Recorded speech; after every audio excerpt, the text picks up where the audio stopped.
one may have to take a second look at what may appear as worthless trash.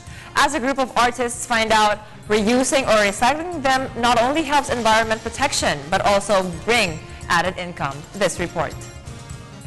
Improper disposition of trash causes numerous problems, including various diseases as well as flooding. Artists has found a way to help ease the garbage disposal problem, particularly solid wastes such as bottles that many of us regard as useless.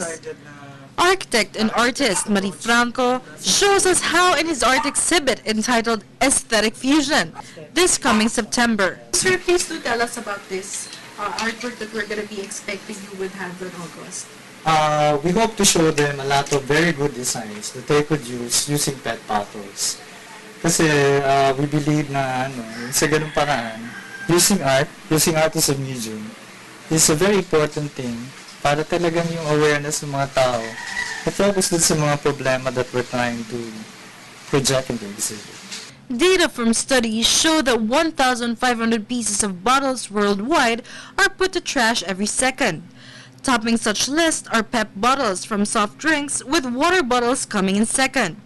Marie Franco says anyone can reuse or recycle these bottles, including making them into a beautiful piece of art. Paggawa ng mga ganitong artwork, inspiration siya kasi nung naging malaking problema ngayon, dumadami yung basura natin. So we thought of an idea na gamitin itong medium na to para siguro to raise the awareness na kailangan natin bigyan ng tamang disposal yung mga basura na ganito na hindi degradable.